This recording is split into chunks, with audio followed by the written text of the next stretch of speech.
Mutuo ba ka og buyag? Giingnan ba ka si mong lola sa una nga ayog duol anang kahuya kay mabuyagan ka? Or siguro giingnan ka ayog duol anang nga kahoy kay tawan ka na nga kahoy. Basin niyag mabuyagan ka diha. Mao na to pagisugutan karon sa atong devotional. Maayong adlaw kini si Pastor John Encargas. Welcome sa atong daily nga devotional. Kung na kay Bible, parang tag-open sa yung Bible dinhi sa James chapter 4 verse 7. Submit yourselves therefore to God. Resist the devil and he will flee from you. Ang Ginoo magapanalangin sa iyang mga pulong. Siguro nakadungog na kaaning buyag kung Pinoy ka or nakaabot pa kasi mga apuhan sa una kasagaran mo gini mga madungog nato nila, no? Ayog duolan ng kahuya kay tawan biya na basin niyag mabuyagan ka diha. Naagi ni uban pod nga ayog igawas ng bata kay para ba na bunyagan mabuyagan unya na, no? Ay natay mga gitawag og mga superstitious belief ba kanang buyag. Nay uban nga nituo gyud ana nga tinuod gyud, napuy uban nagduha-duha, napuy uban nga dili gyud mutuo. No, unsa migingon sa Bible regarding anang mga butanga? Una sa tanan, ang verse nga tong gibasa sinulat niya James sa verse 7, submit yourselves therefore to God, resist the devil. Now nagmention din si James og devil. Yes, tinuod gyud ang mga demonic nga mga activities. O isa diha kining buyag o kanang mga padaot o kanang paglihok sa mga dili ingon nato o unsa pa man na siya, no. Mutuo man ka sa dili pero binuhatan na sila gyud sa mga demons or sa mga evil nga mga spirits. So bisag unsa nga klase nga tuo-tuo sa tao hinumdumi gina ila nang sakyan, ila nang sabayan aron mutuo na ta sa mga tuo-tuo na hinuon. Yes, ang mga dili ingon nato na magud sila gahom, makadula-dula magid sila tao, no. Siguro nakapangutana ka unsaon man siya pagsukol, pastor, unsaon man paglikay ning mga butanga, unsaon man paglikay ang mga demonic nga mga attack, pagsukol nato sa mga demonic nga mga activities. Na first of all, si James nagklaro din sa verse 7 ingon siya, submit yourselves therefore to God. Na din ang term nga submit. Kinahanglan ka mo submit una sa gahom sa Dios. Now, first of all, dapat na kay personal sa gid nga relationship kay Jesus Christ. Dapat nahimo sa kang anak sa Dios aron nga lig-on kay kag backup na akay masangpit dayon nga Dios Amahan anytime magkalisod ka, no.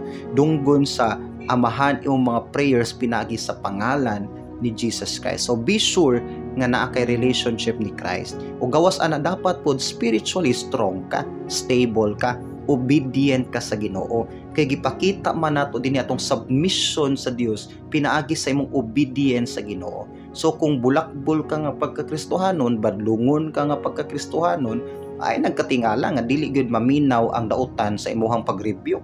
Mura bag wala epekto imong prayer against sa ilaha tungod kay nagdepende man pod ang pagka-effective sa tong prayer sa spirituality nato, sa ato ang spiritual nga level. Kung na kay submission sa authority sa Father, ingon siya, resist the devil. Resist, it means imong suklan, imong yung atbangan, ayaw pakigdula sa yawa, no? Ayaw pakigdula sa mga temptations, kay kung musabay-sabay kas temptation, hulog yun ka. Mura ni siya ka ng mga dominos bitaw. Once tumbahon ni mong usa ka domino, tanang domino na magsunod-sunod na siya. That's temptation actually, no? So ayaw dula-dulai gyud ang demon, ayaw dula-dulai ang yawa o mga evil spirits. Ingon ang Bible, resist the devil. Sukli siya. And naa kay authority mo sukol actually sa yawa. Isa ka prayer nimo gamit ang pangalan ni Jesus Christ, pwede man nimo hinginlan ang yawa. Pwede nimo hinginlan ang mga evil spirits. Pwede ka maka-cast out og demon as long as nakay lig-on nga pagtuo, na kay relationship ni Christ, na kay powerful kayo nga prayer, pwede ka maka-cast out og devil, no? So ingon ang Bible, sukli siya. But be sure lagi nga dunay submission imong heart una sa authority sa Dios. Then ingon dinhi, resist the devil and he will flee from you. So once usa ka kakristohanon nga nakailig-on nga pagtuo sa Dios, nakailig-on nga baruganan sa Dios, nakay obedience niya, usa ka prayerful nga kristohanon, pwede nimong suklan yun ang dautan. ug ingon dinhi, once suklan nimo siya, he will flee from you. Yes, mudagan siya. Actually, kurog ang mga yawa, ang mga demon sa imong prayer. Tungkol kay once mo pray ka, mo gamit man ka sa name ni Jesus Christ. Tanang tuhod mo piko sa name ni Christ. Tanang dila mo confess nga si Christ ang Lord. Tanang demon kurog na hadlok gani ni Jesus Christ. And you have that authority. Gamitan ang potential nimo. I-secure imong relationship ni Christ. I-secure imong maayo nga testimonyo nga Kristohanon. Pagka-Kristohanon, i-secure ang imuhang stability sa Word of God. Be sure nga usa ka submissive sa God. And then walay mahimo ang daotang espiritu diha nimo.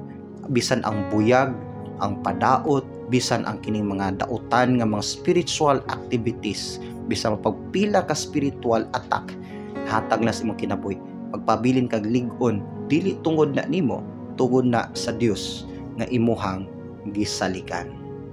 Ang Ginoo magapanalangin nimo magampo ta. Ginoo, salamat Lord sa powerful nimo Lord nga reminder.